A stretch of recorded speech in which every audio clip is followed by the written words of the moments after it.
Uh, I have Claire Stephensen here from Careweaver, and we are going to explore how we comfort others at the expense of ourselves today. I'm very excited about putting your work, Claire, through the Relationship Smart lens. Yes. So thank you so much for being here and for sharing your wisdom with all of the listeners and me. Thank you. Thank you, Nicole. I've been wanting to have this conversation with you for so many years, and Actually, we're here. it has been a long time. I think we had the idea of this a long time ago, so long time Yeah. coming. Mm. But I just want to start with some words that are on your website that just I was like, ah, gosh. Firstly, didn't you find just the most beautiful words? But the big words at the top of your website say, "Learn the language of care your body was never shown." Like there's so much in that. The language of care your body needs, but also was never shown. And I think that is so relatable. That's so relatable. But then, before I get you to comment on that, I want to just read this next bit, which is weaving science with embodied wisdom to honor what you've survived, teach the care skills you've missed, and help your nervous system finally rest. Ah, that is a deep exhale for me. Yeah. The wisdom to honor what you've survived, to honor it. Mm. Yeah.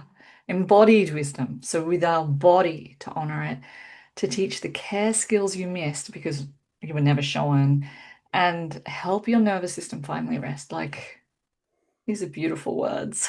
Like, this is your work. These words, I don't think we can ever go, this is my work, but this really feels like these words point towards the work you're doing in the world. So Mm. do you want to maybe, sorry, this is a long kind of way in of just telling us a little bit about the work you do? Yeah, Yeah. absolutely. Like, I feel like I probably need to begin with a story, Yeah. just to let it us weave in Mm. all the different layers because I came to this work from a very different place to where I am now. Yeah. And I started out in the world as a music therapist at a psychiatric hospital. It was such a wonderful place to begin my work and to get to know get to know the world of therapy and get to know every different people's bodies and brains and how we all work and move Mm. together. And through that process, I was working predominantly from a cognitive behavioral therapy lens because that Hmm. was the predominant model that Yeah. was used there. And I could just feel myself as I was sort of sharing and facilitating the work, I could feel myself get frustrated because I was like, we're talking about these cognitive distortions, these thoughts being wrong and unhelpful when we're actually living, when I look around myself, the place that I'm working in, the place that I'm living in, this is the this is the patterns of communication of leadership. Mm. Is how we're taught to speak to ourselves. It's Hmm. how we're spoken to along the lines. And so I felt this frustration being like, why are we trying to change these thoughts at an individual level when they actually were born from a bigger cultural picture? Mm. And then we're sending them And back then out that's into not the going to world. work because we're saying Yeah. change your thoughts and then go back out into the culture Yeah. and need the thoughts to survive in that culture. Yeah. Mm. Absolutely. So that's sort of where this all began for me. And so it sort of went down these pathways of exploring, well, the ways that I work, different theories, different modalities, and also working in different places, working in communities with families who are incredibly under resourced and Mm. communities who are incredibly under resourced to all sorts of workplaces and then to the point where I even got to the point where I was like, yep, I feel like I know what I'm doing now. I've got all the science, I've got all the experience, I've got this figured out. And so I decided to get started on a PhD to try and Hmm. piece it all together. Hmm. What was your PhD on? My PhD was really about trying to like explore how we really the context of how we meet complex trauma Hmm. through therapy in a from a systems level, from a neurobiopsychosocial lens. So, Sounds quite looking at the complex. brain, the body, our Yes, social relationships, the cultural context we're living in, and all of the context, all of all the of it. things. Hmm. Yeah. And so I went in like really excited about starting this PhD. And of course, within that, then along the way realized actually I hadn't really, as much as I'd been doing a lot of my own work, my own therapy, when my own world started crumbling around me through a series of traumatic and unexpected events that happened over a few years, I realized that I also did not have the resources or the skills to Mm. cope. And no matter how much I knew, no matter how much experience I had, it didn't actually help me at that point in time Mm. when I had nothing left. And so that's when I started really examining, being like, I know this isn't me, a me problem. I know this is the fact that I'm living in a culture and a world where I'm actually not supported. Yeah. Yeah. I just come to some words again on your the first page of your website. You said a PhD attempt and eventually my own breaking point where I discovered that skills mean nothing when your nervous system won't let you move. Mm. So that's what you're talking about there. Yeah. That's what I'm talking about. Skills mean nothing. That's interesting because um, in my studies I'm doing now, which is relational life therapy training with Terry Real, that's what he talks about. Like you can teach couples all the skills in the world, but they won't be able to use them because, they're not in the part of the brain that can use them. They're not in their healthy wise adult. So we need to Yeah. teach them how to be in their healthy wise adult. Mm.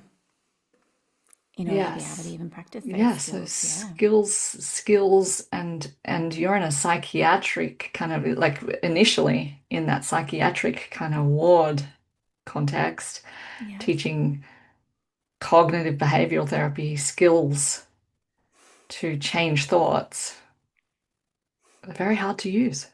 Mm. Mm. Once you're out in the, Once you're out in the stresses of the world and yeah. you're not in a room by yourself, safe place. Yeah. Yeah. Yeah. So I guess it was Mm. at this point that I was really, my worldview started to shift even more. And I was like, this isn't about helping individuals Mm. as much as it's kind of in a way the vehicle.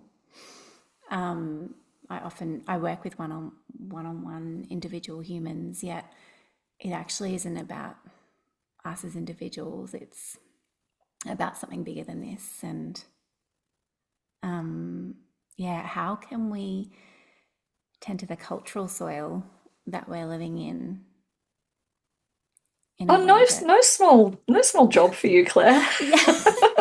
Yeah, and I say that obviously not as a oh my goodness, I'm here to change the world sense, because I know that's ridiculous. Like that's, as much as I Mhm. would love to go and change the world, it's really, I think in a way it's just a change of lens, But I also think really.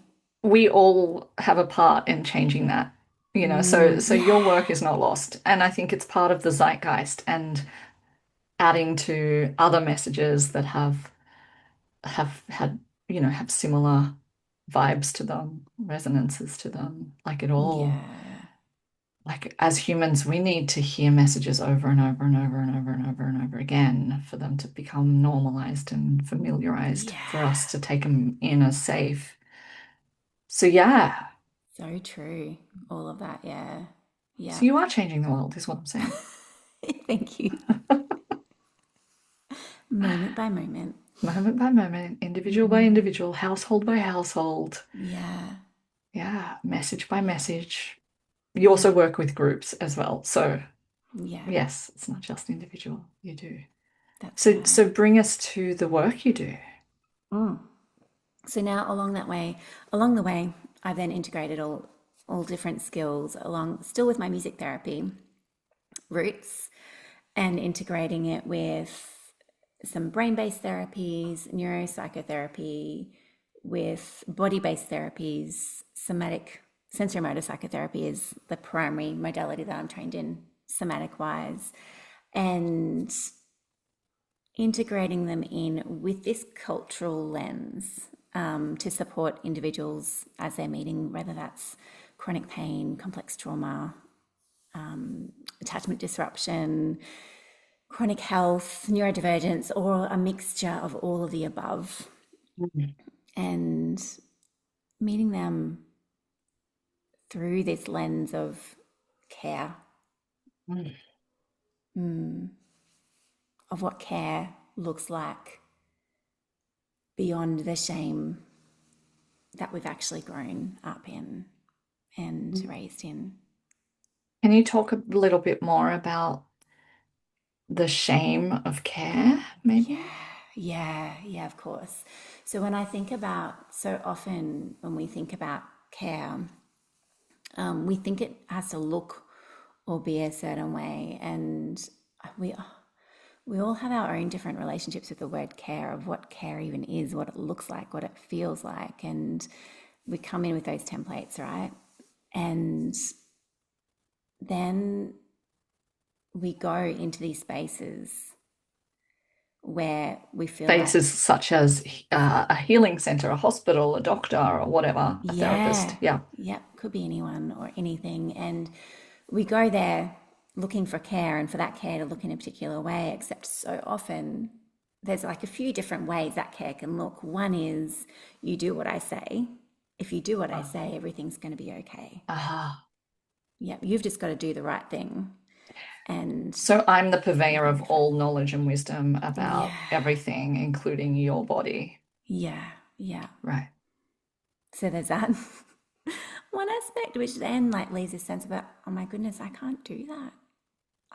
If I can't do that, what does that make me? Either that makes Right. me A wrong, failure. a Yeah. failure, yeah, and that can be experienced in so many different ways. And also, it's making me think of the so many people that get told there's nothing wrong with them Yes, from that kind of that other culture. aspect, Yeah. yeah, there's actually nothing wrong with you, yeah, and then this care is then intertwined with this like subtle gaslighting, this subtle of I don't trust you. I don't trust your body. I don't trust your saying. And these are then the messaging that we end up wired within relationship with our own selves, our own bodies, Mm. with our own Shaming relationships. ourselves. Yeah.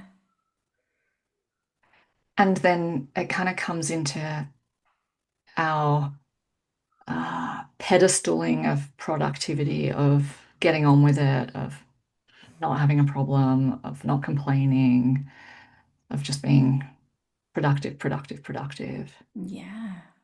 Kind of And cutting the parts of intertwines. ourselves that don't fit out in the public life, Mm.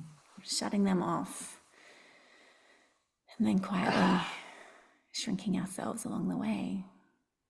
I feel like this is one of those things that we all have our own personal story of. Yeah. We really do. We really Mm. do. If we live in this world right now, we've all got a story, and they might have different Mm. flavors, different angles. Mm. And some of them Mm, can be really quite traumatic. yeah, absolutely, Mm. absolutely. Hmm. It's such important work and often forgotten work, I think, Yeah, yeah. And because then it people sort are of, coming to, sorry, people are yeah, coming to places where you work, Vera, after having been shamed or not looked after or not cared for, and finding you and finding, oh my God, there's a place where I'm listened to and I'm heard and I'm cared for. What the heck? mm-hmm. And for some people, it's like, actually, this is foreign. I'm not sure if it's safe. Ah. I don't trust it. right? Some people aren't ready for that yet, and Mm, that's okay. Um, or some people that they're experiencing it, they're like, "Oh, I'm curious about this. I'm being heard. I'm being trusted. Can I test this mm, and test it out and see what happens for me?" mm. Mm, And can you give us some examples of what sort of, like cultural experiences people have had that have been really mm, harmful mm, without mm. obviously sharing anything confidential or Yeah, breaking yeah, that? of course. Yeah, I'm just trying to take a moment just to think of some of the general stories that Mm, sort of are woven through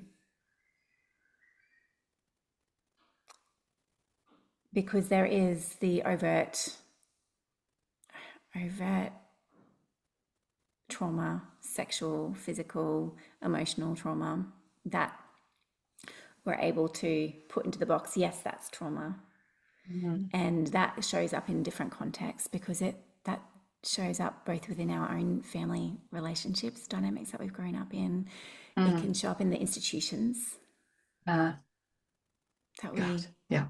are part of, the Mm, systems, mhm, schooling, the education that we experience, the healthcare system.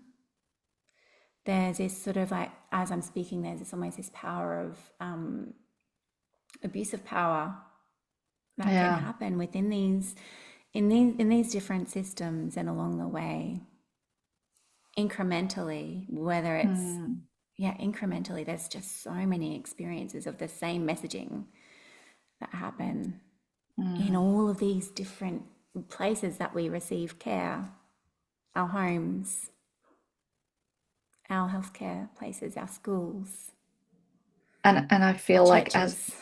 yeah, Yeah. as you're saying this, the word that's popping into my mind, which I know triggers some people and they feel uncomfortable with it, is the patriarchy.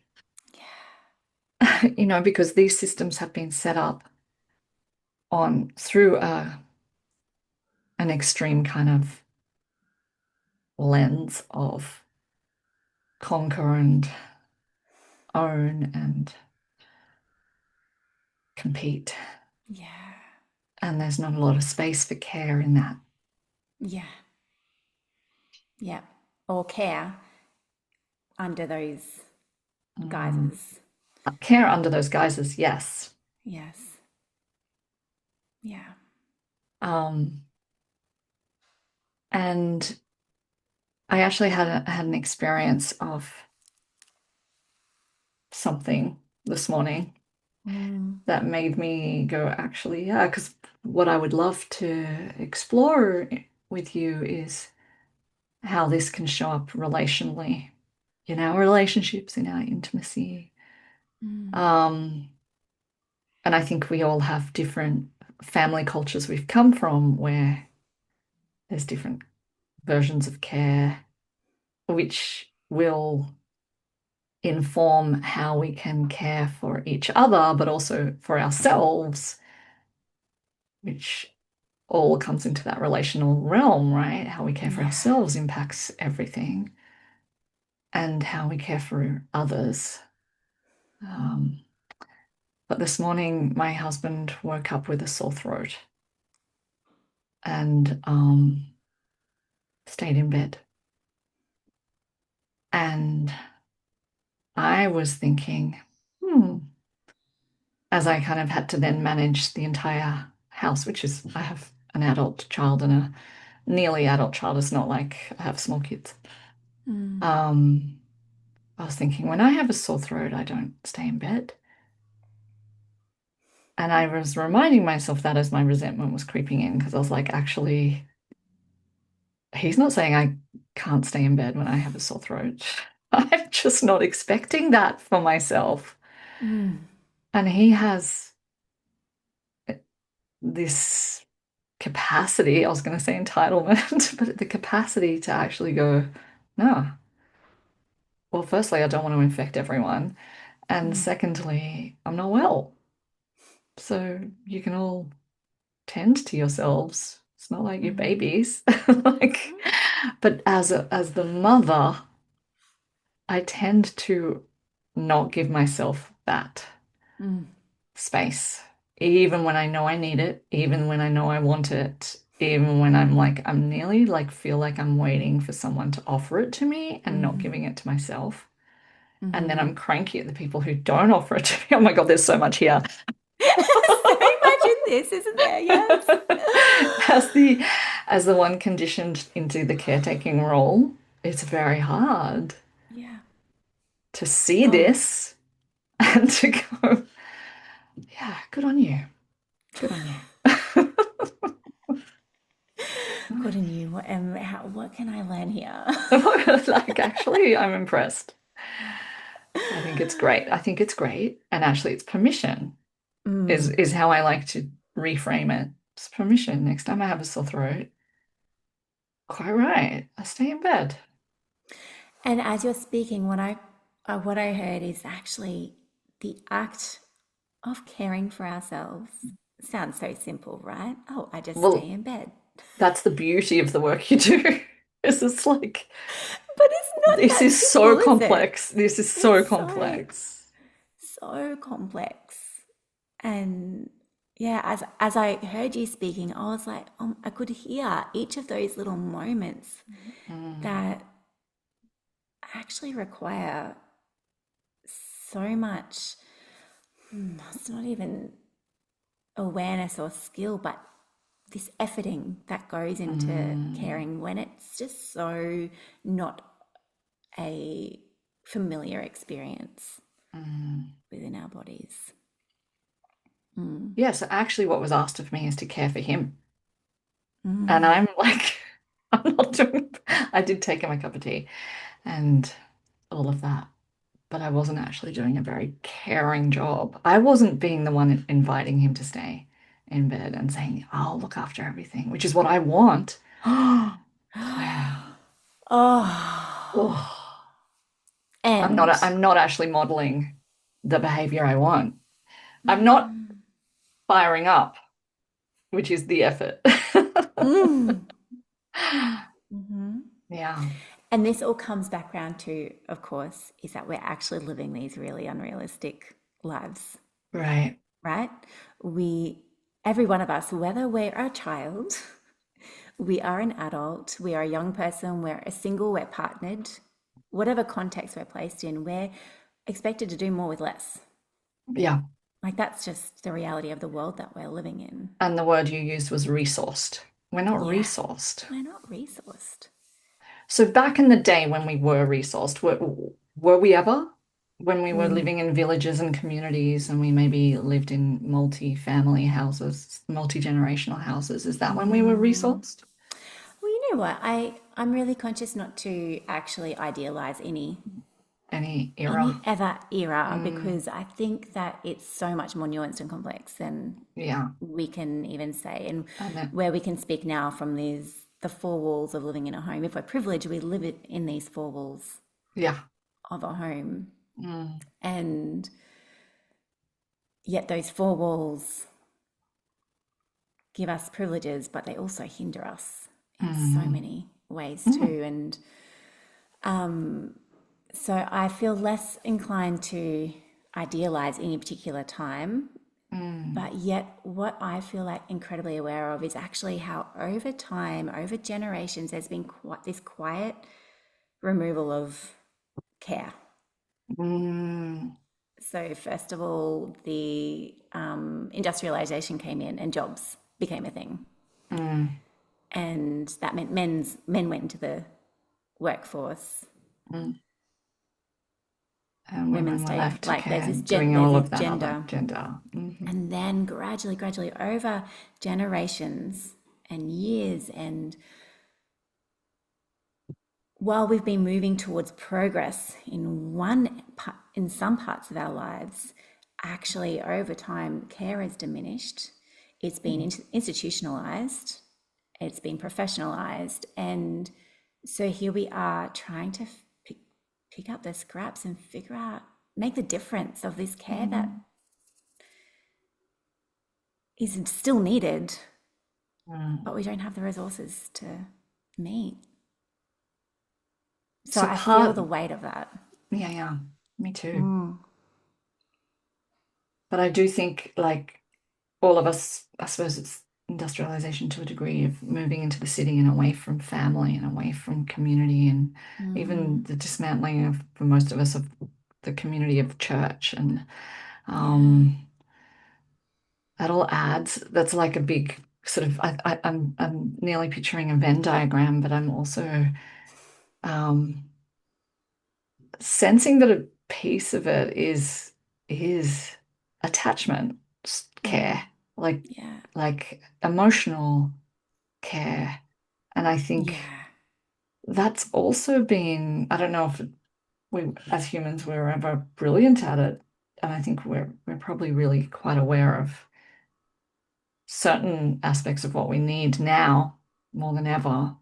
Mm, Um, but we did come through this, uh, like we think about tribal families and babies being kept really close to mothers for years and sleeping together mm, and the contrast between that and sort of the 1970s when babies were taken from their mothers and put in rows of mm, cribs in rooms where they're all crying together so mum could get some sleep and that whole idea of make them tough and mm. independent, less dependent and like that And then we add care. colonization into the picture, right? Oh Like gosh. we're here on Yeah, Aboriginal we're country, yeah. and And not caring. Yeah.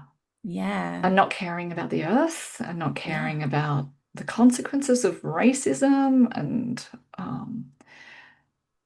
not caring about what happens to families when you yeah. disrupt them. Oh, Oh oh my my God. goodness, absolutely. Well, there's just so much complexity in it, isn't there? And then you think about the modern world and the genocide we're seeing and the like powerful being just so disruptive, so destructive.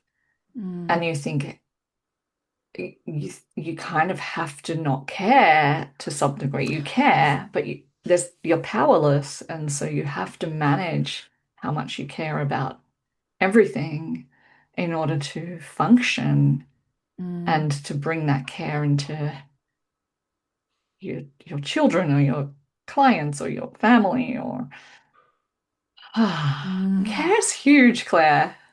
Wow. It is, yeah, it is huge.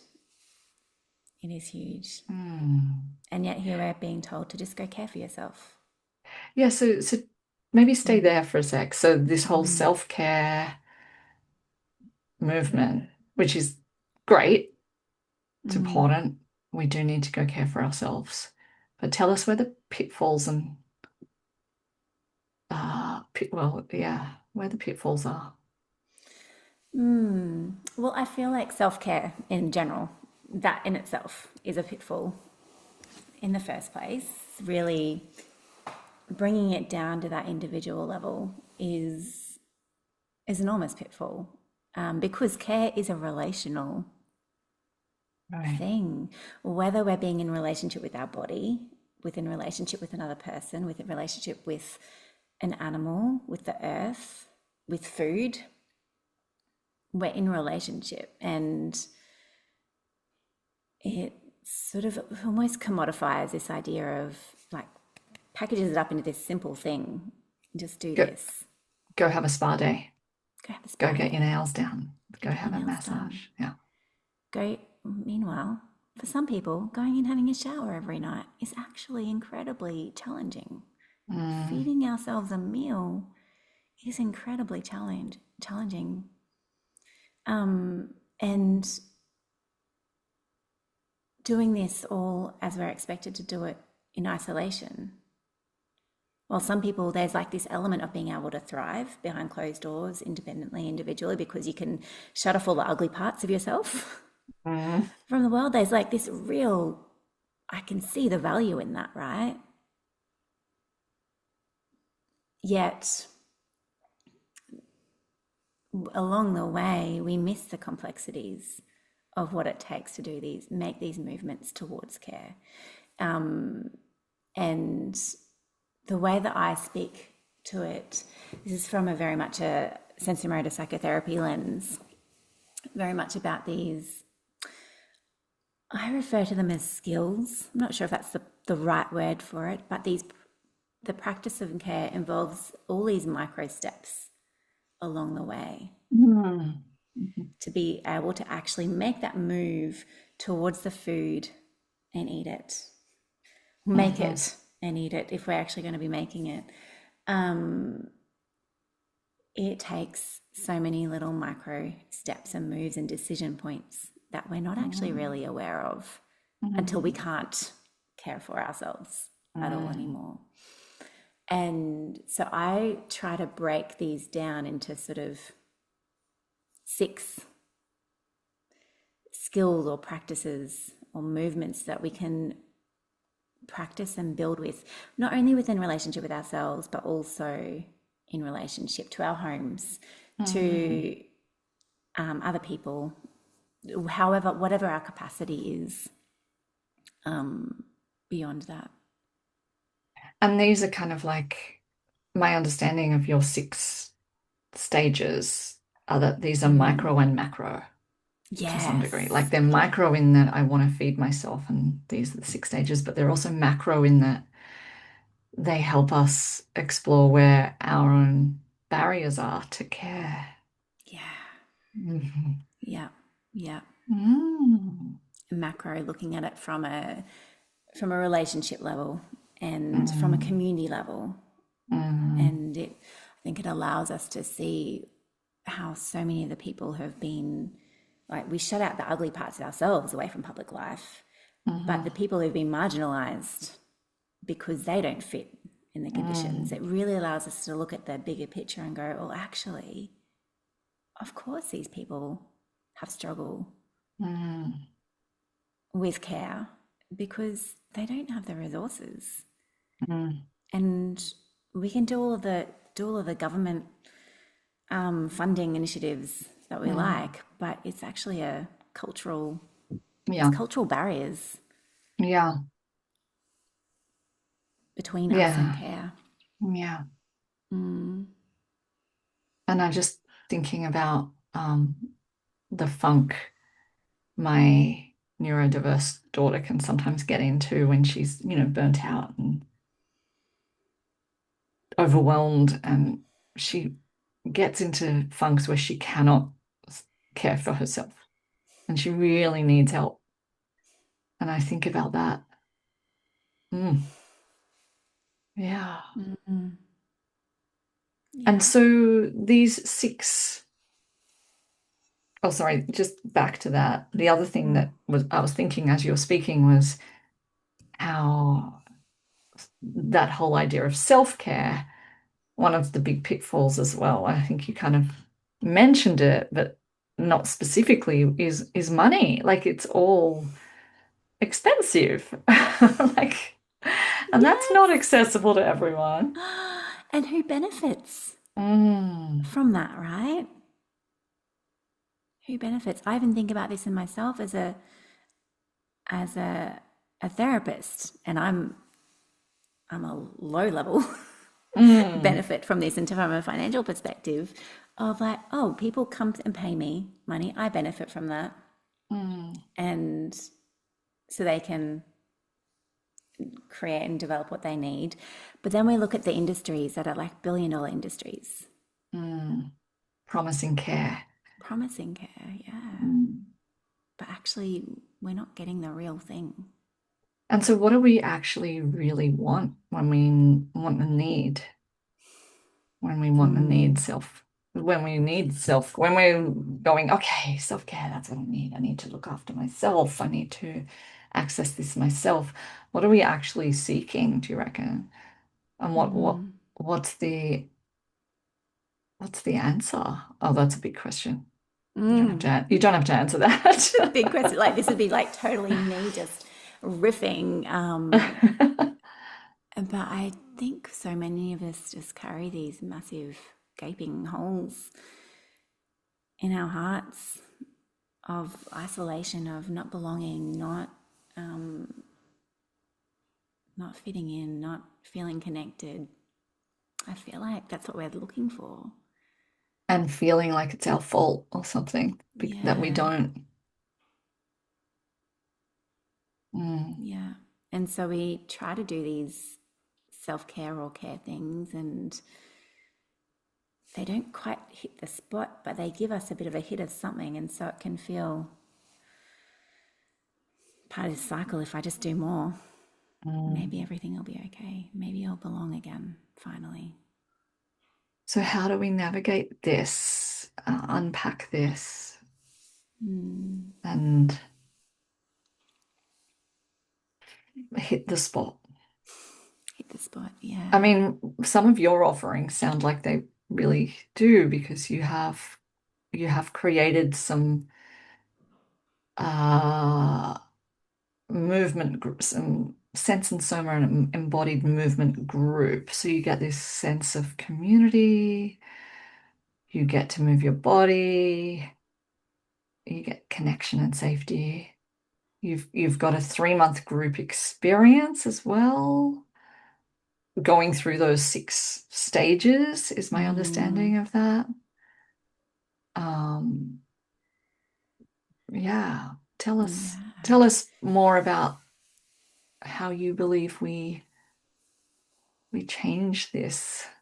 Yeah, I think that this is another big question, as you said. It's I don't feel like I've got the solutions Yeah. at all because I feel like it's this multifaceted movement that we all Mm, have a role to play in. But the where I feel like I'm landing at the moment is part of it is really getting to know our relationship with care in the first yeah. place. Well, I think just you asking this question or just raising this awareness, Mm, I don't think it's something we think about, as in we think about uh not feeling great and we think about I don't feel like I have a community. But we can also still be really harsh on ourselves and shaming on ourselves and not realize it's about care. yeah, that's what it was about all along. Yes. Yes, absolutely. Yeah, yeah. So I think that's sort of one aspect of it, and that's what I feel really passionate about doing, of like really re-examining and almost rewiring our relationship with care in the first place. And then my next offering really is about getting to know and practicing the skills of care that we haven't Mm. been shown. And so that's where I offer them through my programs. Went through the 3 month online program that I have through the embodied movement group that I do at Vera Wellness, through therapy, my therapy offerings, and through these sort of micro offerings that I have at the moment. I am also just packaging up the first developmental skill of care, being anchor, into a small little Anchor. Tell us a mini little bit course. about Anchor. I mean, Yeah, as in the course, but also that stage. Like, what do you mean by that? absolutely. So, anchor begins with this concept. Some people might more be familiar with the term grounding, being able to feel Ah, grounded. yes, yes, yes, I yes. think of anchor as being just our capacity to be here in the moment, Mm.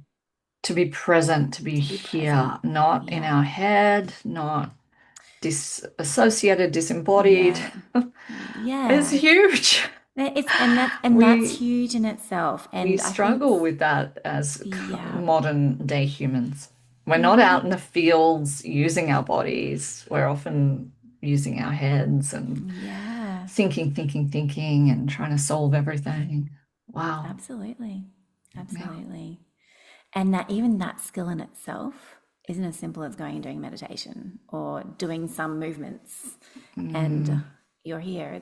I try to break that down into something that's more digestible as well and more adaptable to real life. Mm, of, I feel like so often with these, even with a lot of somatic tools and different walls out there, it's like you do this and you do it right and everything's going to be okay. yeah. So I And really then try and to then look what at if it. it's not? Yes, I try to look at it as real life and going, actually, you know what? There's going to be some times where it's incredibly hard to And where it's not find a little okay. connection with the present because it's not Mm, okay. hmm. And so, how can we meet those points in time where it feels completely inaccessible? And I think it makes a lot of sense. This is your first step, like Mm, the first step, the first stage, because we can't change anything until we're aware, and we can't be aware until we're actually here in it.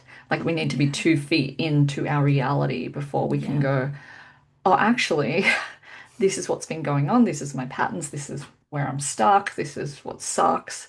yeah, Which is something I kind of bring people to in my therapy as well. It's like actually mm, bring yourself in before, yeah, making decisions from 1 foot in, 1 foot out when you're not even in. yeah, Awareness is the first step to everything. But I think absolutely, it's yeah, also challenging because when we come in, it's painful. And that's yeah, why we're not here. Mm. absolutely. If this body has been a source of pain, a source of Ah, betrayal, ah, if the world has been a source of betrayal and shame. and shame, Mm, it's a huge thing to take that movement to anchor and do it in a way that honors your own pace, your own system. mm, Yeah. And yeah. also recognizing there's really good reasons when we do leave Ah, as compassion. well. Yeah. So it's just bringing that, Bringing that all together. bringing that all together and Yeah. masterfully woven by you and safely Mm, and compassionately. You hold such beautiful space. Like, I'm just mm, imagining the incredible benefits of people being guided through this for you, with you. Um, I want to kind of maybe a step go back a little because my yeah. curiosity takes me back a little to where we learned care, Mm, in those primary attachments and from our parents, from our family of origin, mm-hmm, and how important that is in, within the systems of culture, mm, but how we take on that modeling. And, I often am reminded that my parents' generation were brought up by a generation that had gone through the war yeah. and possibly the Depression and possibly were born in another war, and so the care that that generation showed to my parents was about survival and had to be, and was not about feelings. Like, it didn't matter how you were Yeah. feeling. And then that's my parents' uh, generational gift, no, um, trauma, Yeah. yeah, to my generation. Um, and care was awkward as a result, complex. Mm-hmm. Uh, yeah. And Yeah. how that informs how I look after myself and then my family. And obviously, I do things differently. I evolve, but some things are really deeply ingrained and feel uncomfortable to break out of, or Yeah. shame, like I'd be silly and whatever. I don't know, like not stoic enough. Yeah, stoic really was the kind of attitude, I think, Mm-hmm. Mm-hmm. for care. Yes. Suck it up. Thank you for bringing that piece in, and yeah, Mm, honoring that, like the story of care that your body has within that too, and then the story that you're hoping to weave mm, into your family unit. Yeah, and as you're speaking too, it sort of also reminded me of how our all everyone across the world has these templates of care, whether yeah. everyone has a template of war in their Mm, background, everyone mm, has a template of trauma and loss mm, somewhere in the lineage, and then we're being led by people. The people who are making the decisions for our bodies and mm, our lives are the people who are also have these histories as well, and if yes. still don't have the visceral sense of care in their bones. So I want to drop that in here. Mm, And then I also want to acknowledge the weight of what it is to carry that, oh my goodness, okay, I want to weave something different here. mm. Like And it's hard it's because it's not our hard. default. It's Yeah. going against the default, Yeah. but it's wanting something different and It's knowing how that turns out because we're living and breathing it and not wanting it for your children or yourselves even. But yeah, it yeah. really also comes back to how attachment really at the core is care, right? Yeah. Which that with that primary caregiver attachment system setup is about a baby calling to, because they have a need and being responded to, which is care, Yeah. and feeling the care, feeling they are cared for, sets them up with a system that feels valued and Yes. loved and safe and secure. And you know, and then bringing that into adult relationships and having a partner with different needs and feeling that as um, that's the place where rupture begins, where disconnect begins, is being unable to sort of meet each other in different needs, Yeah.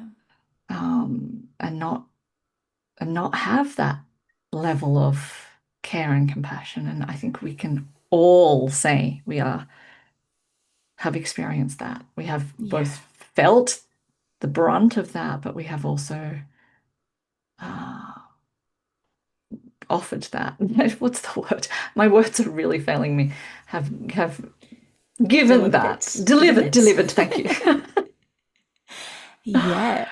Oh my goodness. It's messy, isn't it?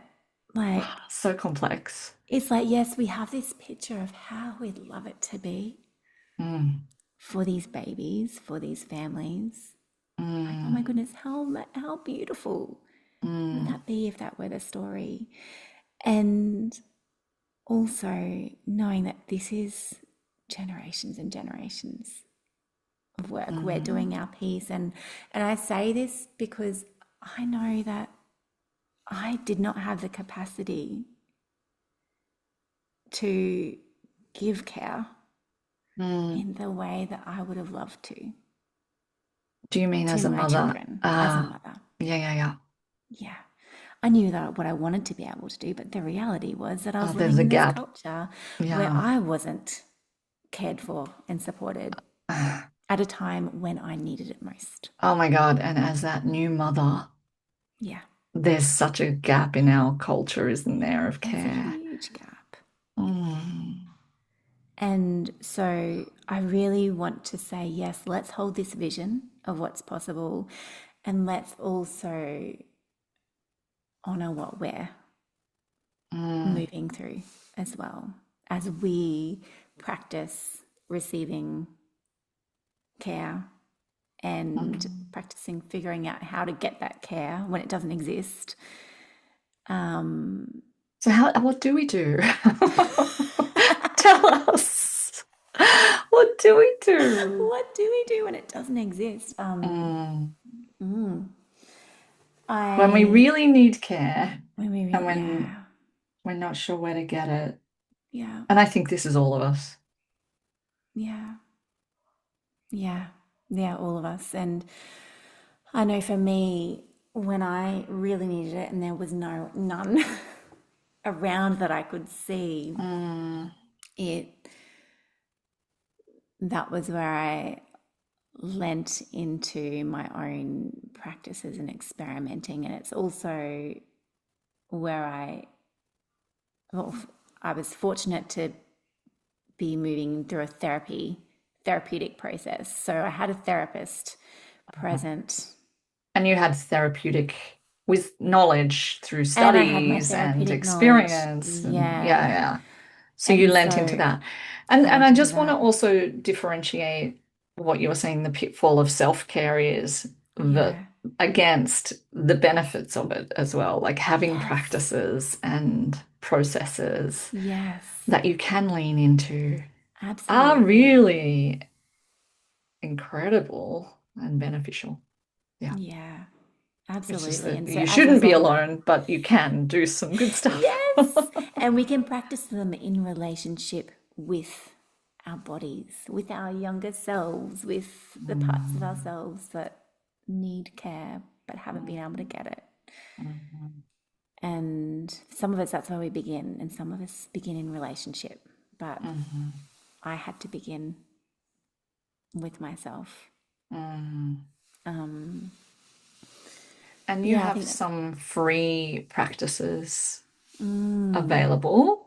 Is that yes. via signing up to your newsletter or I available on your do have on the website or? website, there is a sign up to a melting into comfort practice. Ooh, that sounds delicious. Mm-hmm. Melting into comfort. So they go to your website, which is careweaver.com.au, Mm-hmm. and they press on free guided practice Yes. and they get melting into comfort free download, a free guided audio practice. Yeah.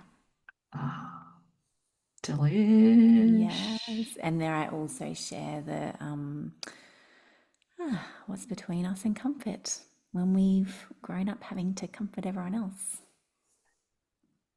And except as for women, ourselves. very relatable. Mm.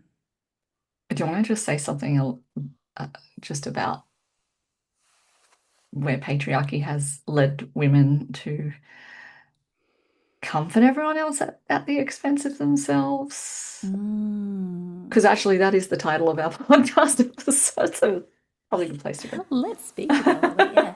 So what I again, this is like something that I sense has just been subtly trickled down generations over generations of first of all having to cut off parts of ourselves that weren't welcome, that didn't belong under the values of patriarchy or the whatever Or whatever world you want to term use. Christianity Yeah, or Christianity, family, class capitalism. systems, and Yes. yeah, Yep, all of these Victorian things. era English, like which is where a lot of our ick around sharing stuff comes from and bodies Yes, comes from. Yeah, absolutely. And yeah. so, as a result of that, as well as the trauma that was Ah, also happening at this ah, time, yeah, we've developed our scanning for threats the system that is naturally designed to scan for threat and to yeah, scan for support yeah. is hardwired to scan for threat, and it's also really hardwired to scan for what does this person need, if what can I do to make this person feel safe, because if this person is safe I can be safe. Ah, So it's a really primal thing. It's an attachment response, right? mm, Of like, if I can make sure that my parent is okay and safe, I'm less likely to get hurt. I'm less likely to be mm, rejected. I'm less likely to be whatever it is. And then whatever the we stories that we we've expand that out into friendships, into our expand that out. intimate partners, into Yeah. workplaces, and we become people pleasers, would you call it? Yeah. People pleasers. Yeah. We go into fawn response, Yeah. which is And then, of course, naturally, there's so many other complex layers to this, right? Because mm, in a system where competition mm, is valued, and all of a sudden we've got to compare ourselves to other people and get to know, okay, which part of me mm, needs to can be be, here, yeah, can actually find safety can find safe. Yeah. in against that person who's got amazing capacity and skills and whatever. Yeah. Yeah. It Oof. reminds me of just a scene at sort of a family Christmas where all the women are like nearly competing to do the washing up and the men are like lounging. Like, what the fuck is going on? The And I aliens can from outer space come down and they're like, hang on a sec, what's going on? I can even feel my body gripping so much here of like even just the amount of effort that our bodies are constantly doing in these Yeah, spaces, yeah. just being in our bodies. But I think, Mm. like you say, it trickles down, but it also, I feel it evolves into that as we have, if we have children, because as the mother, you start as this real primary caregiver, as a natural sort of like progression into breastfeeding, into maybe staying with the baby a bit longer, Mm. becoming the all-wise knowing one about how to care for this young being, and this division happens, and then you end up in a place where your husband has a sore throat and stays in bed, like, and you don't, Yes. and you don't, because I am needed, Yes. because I'm conditioned. Absolutely. You're the one who's built the skills. And not only have you built the skills, it was started off as a survival thing, and then it's Mm. been something that's continually repeated over time. So it's this automatic response. And the complexity of I am needed, and also I feel bad if I'm not there, available, and like all the complexity of it. Yeah. Mm. Mm. That we're unraveling and unpacking. But really, what we need is to feel care Yeah. for ourselves in community, in group settings, Yeah. in therapeutic settings, in health settings, Yeah. with our partners. Mm. Yeah. That's Do what we you need. have, I'm wondering if you have like a question people can ask themselves or something like that, like Mm. a guiding, I don't know, even a question for the journal or for the meditation or Mm. as a starting place. I feel like even just dropping in what we've already been speaking about, what is your story of care? Mm, mm. That's a really great starting place, isn't it? Yeah. And what's the story that you'd like it to be? Mm. Mm. And I'm just going to put it out there that if anyone would like to share that with Claire and I, please email Please or do. DM or find us and send it. We'd love to, Like yeah, just we as can an say, outlet of being received safely yeah. with compassion. Um, you know, we'll get you thousands of emails and we'll read every single one. I think I might even do that practice again for myself now because it feels like it's just Ah, such a nice reminder to actually revisit it that's beautiful. I now for think I myself. might do it too. I think Yeah. let's us do it, and we invite others, and we Yeah. invite others to share it with us, and anonymously. I mean, obviously you'd have to email it, but it's not going to get shared or anything like that. Yeah. And just finally, Claire, I'm wondering if you have a little practice for us, like just tiny little Mm. morsel of a practice for us to finish on. Yeah. Um, Sounds good. Well, let's just begin here where we are. I feel like we've just had a big conversation. mm, Hey, so let's even just take a moment where you are, where you're listening, and let your eyes wander around the space that you're in, noticing the colors that are around you. Take some movements and stretches.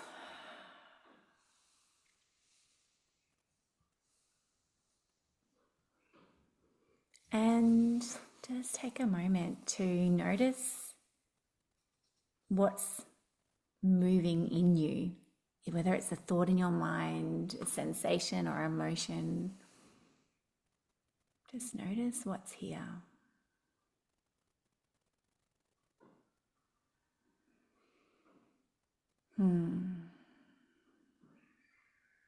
And let this conversation digest and metabolize and compost and move through you over the coming days.